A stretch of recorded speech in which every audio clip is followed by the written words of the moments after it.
Acordei por volta das 2 horas da manhã, com os meus 3 cães latindo no quintal. Latiam e rosnavam. Fui várias vezes até a janela dos fundos e gritei para que parassem. Eram os gatos. Só podia. Voltei para a cama, mas eles continuavam. Estranhei serem apenas gatos, pois naquela noite, com uma tempestade e com muitos raios, dificilmente teriam gatos por ali. E era também estranho uma das cachorras não bater na porta, uma vez que ela tem pavor de fogos e trovões. Me levantei e fui até o quintal. Estava muito frio, muita chuva, e eu entrei na casa onde eles dormem. Acendi a lanterna do celular e comecei a brigar com os três, que estavam na mesma casinha, olhando assustados e rosnando. Ao me virar para trás e clarear com a lanterna, vi um homem muito alto, olhar negro e fundo, um homem sem expressão, me encarando. Eu perdi o fôlego com o susto que levei. Fiquei em choque.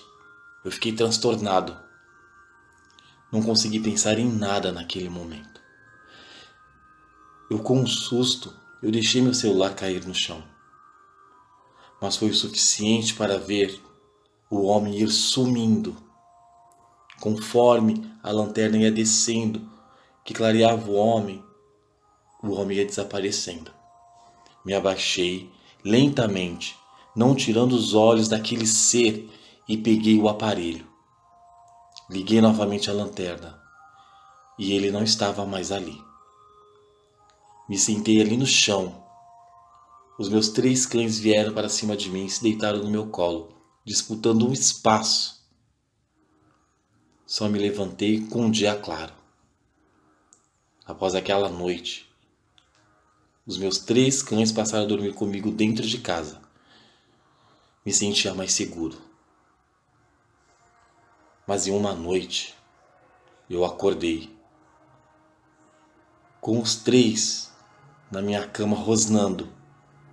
Abri os olhos bem devagar. O coração já estava acelerado. Na verdade, eu demorei para abrir os olhos, mas eu os abri. O quarto estava muito escuro. Puxei o celular e cliquei na lanterna. Estava ali ele parado, me olhando. O mesmo homem. Estava na porta do quarto, me olhando, com aquele olhar fundo e sem vida. Respirei fundo, fechando os meus olhos. Eu apertei os meus olhos. Só poderia ser um pesadelo. E abri. E ele continuava ali imóvel, me olhando. Ficamos por horas nos olhando. Ele me encarando, eu encarando. E os cães rosnando. Até que a bateria do meu celular findou. Acabou. E tudo ficou escuro novamente. E por noites e madrugadas ele aparece. E desaparece quando o dia amanhece.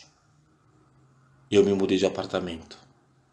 E essa será a primeira noite que vou dormir com os meus cães ao meu lado, no meu novo quarto. Será que ele vai aparecer?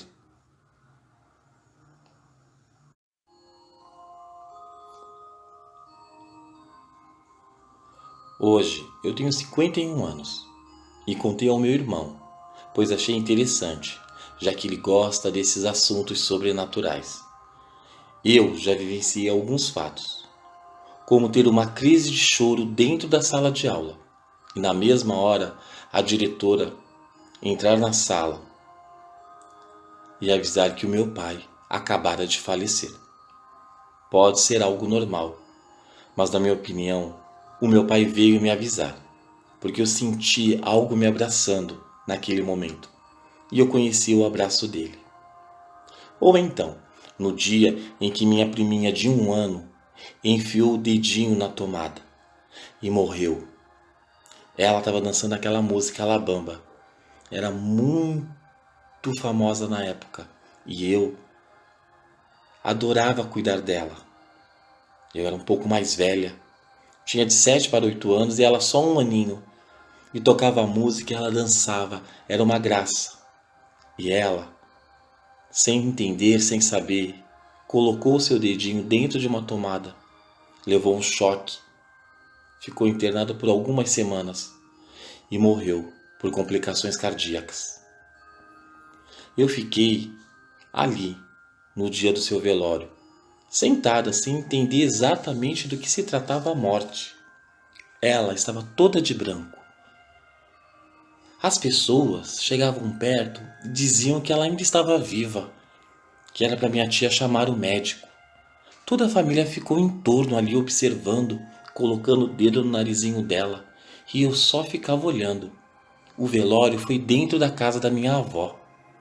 O caixãozinho branco no meio da sala.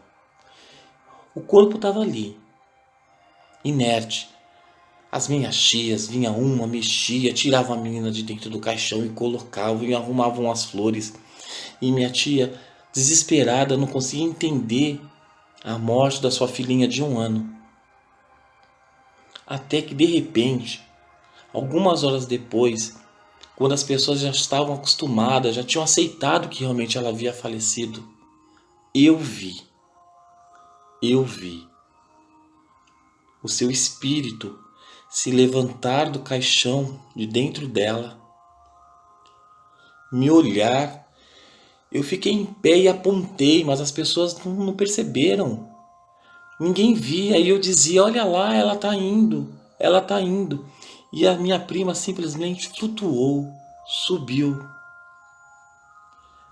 Subiu até o teto e desapareceu. Eu contei para todo mundo e ninguém acreditou. Naquele instante, dali em diante, o corpinho dela ficou gelado e endureceu.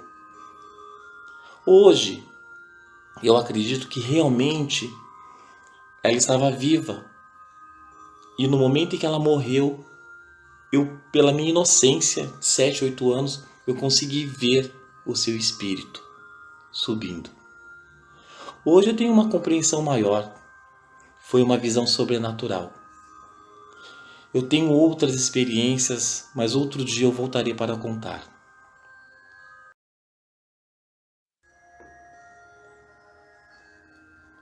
Não havia nada, absolutamente nada na minha frente. Acreditei que minhas vistas iriam se acostumar com o escuro e logo eu iria começar e conseguir enxergar o mínimo possível, mas não. Eu havia perdido a visão, o pânico, eu estava cega, só podia. Comecei a tentar caminhar, afinal de contas era minha sala. Fui com as mãos tentando apalpar o sofá e nada. Não havia o sofá, nem o rack, nem a TV na parede. Aliás, eu não conseguia tocar a parede. Então percebi que havia algo de errado comigo. Desesperada, caí no chão e comecei a me rastejar para tentar achar algo. Era escuro. Eu esfregava as minhas vistas, mas a escuridão, eu só vi escuridão. Deitada no chão de barriga para cima, chorei e chorei.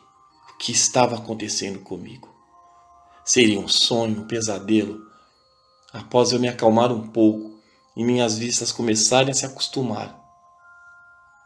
E realmente, eu não estava cega. Pude observar. Eu estava numa sala negra, escura, vazia. Não havia paredes, móveis, sons, nada. Vazio. Me desesperei e comecei a gritar, a me beliscar. Fechei meus olhos, apertando-os, e fiz a oração do credo que minha avózinha havia me ensinado. Comecei a clamar a oração em voz alta, crendo em Deus Pai Todo-Poderoso, e me rastejar. Senti mãos me tocarem e quando abri os olhos, estava deitado em uma cama de hospital. Mas não era um hospital comum. Meu noivo e meu pai foram chamados pelos médicos. Eu comecei a chorar e fui abraçada pelos dois. Estava aliviada, livre daquele pesadelo. O que aconteceu? Como eu cheguei aqui? Quantos dias estou aqui? Eu me sinto tão fraca. Minha filha, tem um tempinho já. Fiquei pasma, horrorizada com o que meu pai e meu noivo me contaram. Fui encontrada na escadaria do meu prédio, me arrastando de olhos fechados e gritando, fazendo uma reza desconhecida, surtada. Atacava quem tentava me ajudar e entrei numa espécie de sono profundo. Já haviam se passado 6 meses. Eu não estava em coma, mas adormecida por 6 longos meses. Nossa, mas André, papai, onde está a mamãe? Então meu pai, com lágrima nos olhos, disse: Minha filha, no dia que você teve a crise, após a sua internação, a sua mãe foi no seu apartamento buscar seus documentos e do nada ela simplesmente desapareceu, simplesmente sumiu. Eu fiquei atônita, em choque, olhando fixamente para o meu pai, que continuou. As câmeras de segurança viram ela adentrar ao seu prédio, adentrar ao seu apartamento, mas não a viram sair. Já fomos lá diversas vezes, centenas de vezes, reviramos tudo, olhamos as câmeras de todos os ângulos e nada. Estamos arrasados. Mas graças a Deus você voltou. Na mesma hora, eu arranquei os fios que estavam grudados no meu corpo. Meu noivo, meu pai e os médicos tentaram me impedir. Mas eu tinha que ir atrás da minha mãe. Eu sabia onde ela estava. Eu sabia onde ela estava presa. Ela estava presa no vazio. Ela está presa no vazio. E eu vou lá encontrá-la. Porque eu creio em Deus Pai Todo-Poderoso. Obrigada.